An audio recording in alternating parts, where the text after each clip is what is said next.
السلام علیکم دوستو، ویڈیو دکھانے سے پہلے آپ کو بتاتا چلوں کہ آج بڑی خوش کر دینے والی خبر آپ کو بتانے جا رہا ہوں۔ کورونا وائرس اور لاک ڈاؤن کی وجہ سے گھر میں بیٹھے ہوئے آسٹریلین MMA فائٹر ولی اوٹ عیسائیت کو چھوڑ کر مشرف اسلام یعنی مذہب اسلام میں داخل ہو گئے اور انہوں نے اپنا نام بدل کر محمد خالد رکھ لیا ہے۔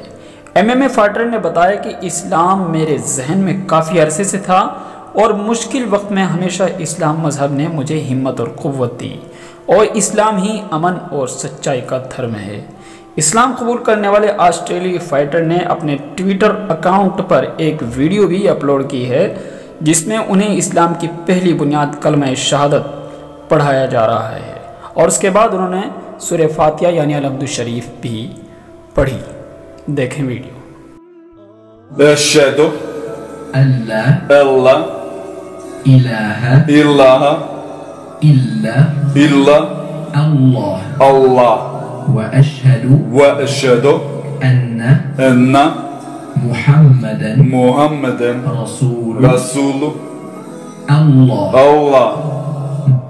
Das war mein Glaubensbekenntnis. Ich bin jetzt stolzer Moslem. Allahu Akbar. Bismillahirrahmanirrahim.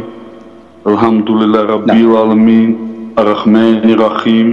Maliki Yawmiddin. Iyyaka na'budu wa iyyaka nasta'in. Ihdina siratal mustaqim. Siratal ladzina an'amta 'alaihim ghayril maghdubi 'alaihim waladdallin. آمین۔ دوستو ویڈیو کو like اور share کریں اور اشاعت الاسلام YouTube channel کو subscribe کرنا نہ بھولیں۔ Thank you.